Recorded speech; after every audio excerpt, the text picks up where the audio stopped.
Good afternoon. Welcome to a new lesson. So the title of this lesson is How Can I Write a Good Paragraph or Essay?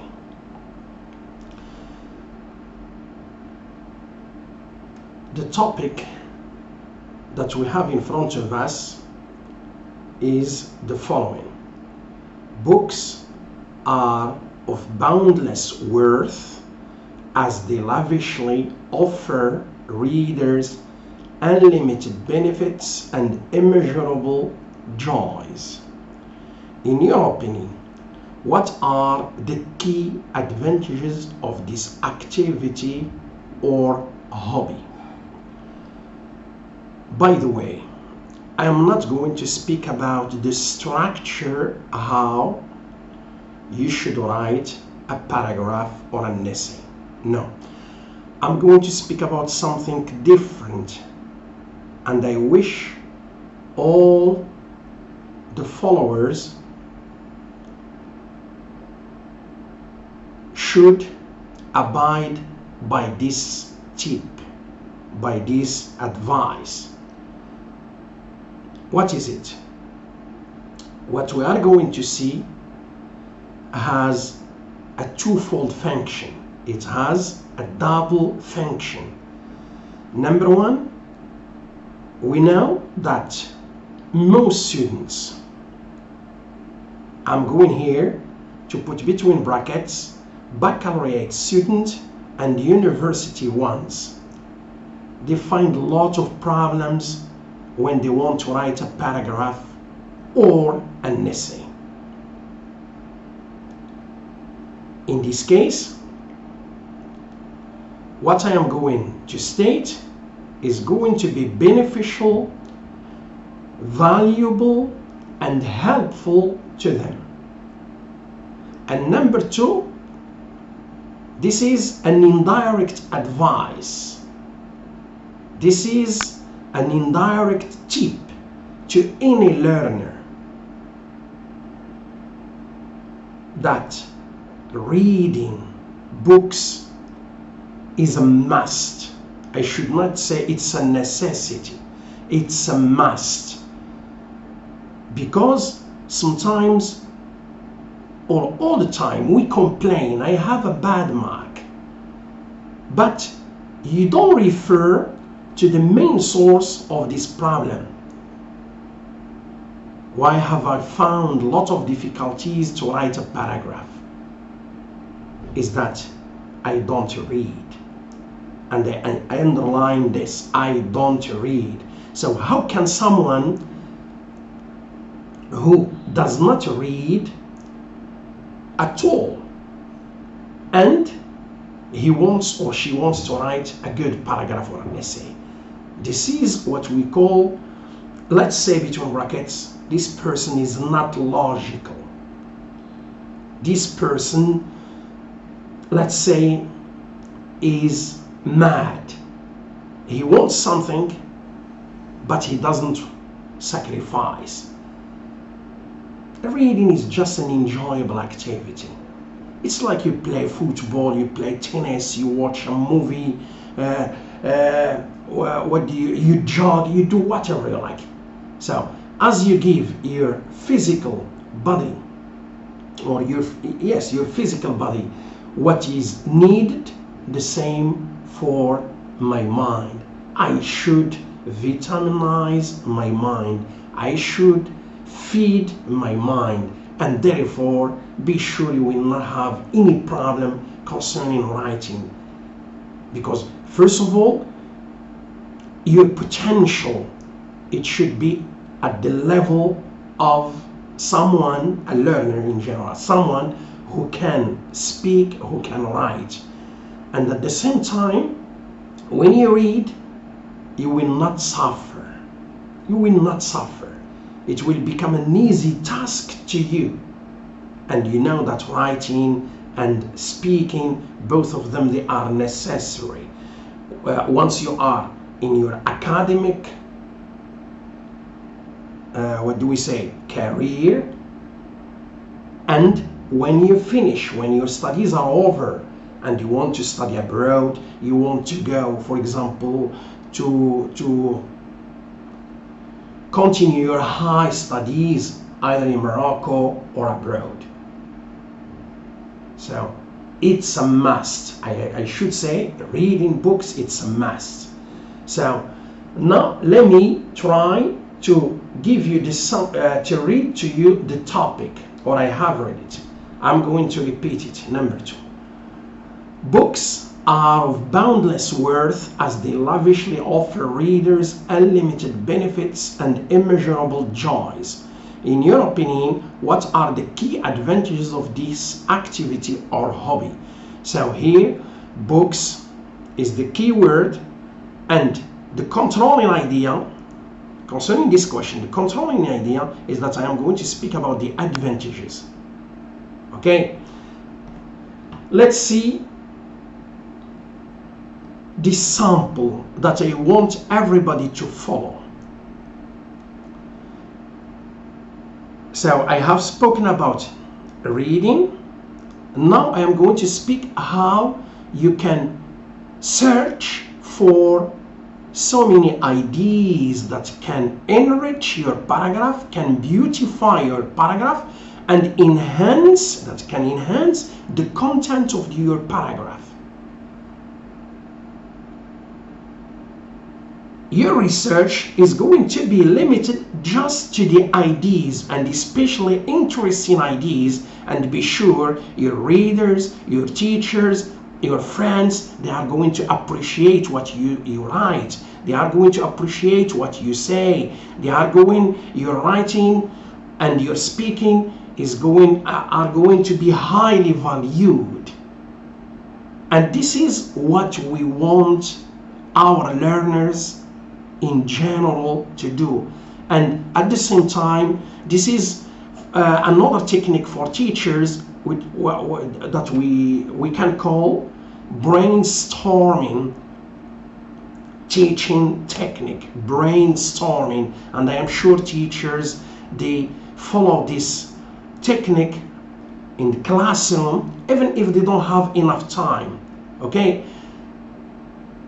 in order, what is the ice cream, what is the purpose, what is the final purpose, is to help our learners, our students, be accustomed to writing without problems. So here, first of all, it refers to reading books. I should not repeat the same word, reading books, reading books. That's why in your writing or in your speaking you are going just to say it. So I am not going to speak about books, but we read books, this activity, it. So these are the ideas that I have selected. And don't forget, once you start or you begin to write a paragraph, you can combine one to another one. What you are going to do, just use linking words in order to cement your ideas in a very beautiful paragraph. And teachers, they search for students who write such, for example, rich ideas, and such ideas, they are rich in what do we call it, vocabulary, and at the same time you have proved that your competence and your performance are both okay. Let's see each one. Number 1, it keeps our brain healthy and vigorous, reading books. Number 2, it activates our intellectual powers. And number 3, it improves our critical and analytical thinking. And number 4, it enhances our concentration, imagination, and creativity. So the 4, you can use them one after the other. What you are going to do, just use linking words. For example, besides, reading books keeps our brain healthy and vigorous.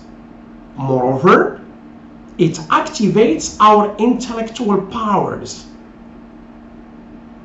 that is, or in other words, it improves our critical and analytical thinking.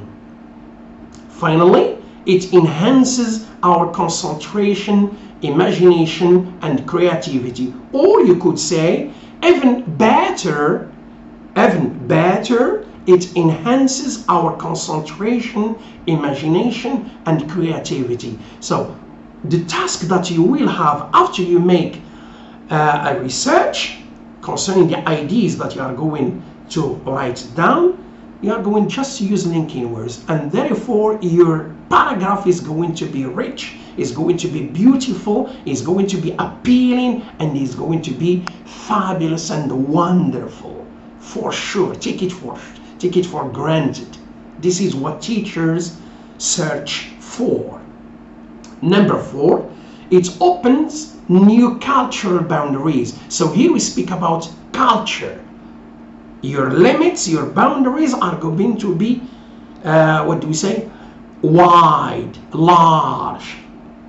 Because when you read, you enlarge your ideas, you enlarge your cultural horizons and your cultural boundaries. So number 1, number 2, number 3, and number 4, they speak about what we call mind or intellectual benefits.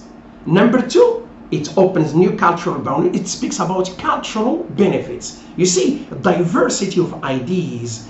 And the other one, it quenches our thirst for knowledge. So you become an avid reader. You enrich your ideas. You develop your knowledge from good to better. And this is a general idea. The other one, it enriches our vocabulary repertoire. So here you speak about your vocabulary. So your vocabulary becomes rich. So now we move to what we call educational or academic benefits. It develops our writing and communication skills. So these are two important and necessary skills that every learner should take into account in order to better and to improve these two skills. The other one, it fills up our leisure time in a fruitful way, so you don't waste time. Your time, all the time you try to make it fruitful, beneficial, and you benefit, you make it profitable. A question of psychology now, psychological benefits. It reduces stress and anxiety and tension of daily life. You know, we have become victims of the what we call daily life. You know, we spend stressful days, too much anxiety, too much tension. That's why when you read, you forget such phenomena related to our daily life. The other one, it calms our minds and helps us sleep better. Here we speak about what we call, we come to sleep. And you know, a lot of people have a lot of problems when they want to sleep. So when you read, like you take a tranquilizer, you calm your nerves and you sleep better. This is related to what we call health benefits. It fosters our joy and happiness. So you know, happiness, we can find it everywhere. Whenever you feel at ease, whenever you feel comfortable, whenever you don't find problems, so happiness is present, even if it is going to be temporary and momentary. The two last ones, it makes us empathetic and solidary. What does it mean? Empathetic, when you try to empathize with others. When you read a story and you find someone who suffers, you empathize with him. When you read about someone, for example, who has an accident, who has some family problems. Okay, so you sympathize with him and you empathize with him. And solidarity, you share solidarity with that person. So these are two adjectives. The last one, it prevents dementia and Alzheimer. So these are two diseases, and according to the scientific research, most experts say someone who keeps reading all his life is not going to suffer from these two diseases. And we know we are Muslims, and you know, people, according to the latest scientific research, most experts say the same. When you read the Quran, you will not be a person who is victim of these two diseases. So I wish you would enjoy this lesson, and be sure it's very, very, very important to you as a learner. Okay? And I wish, or I also wish, that teachers help students to follow this technique, this method, in order to facilitate both writing and speaking as two necessary tasks in our academic study. Thank you so much for your watching.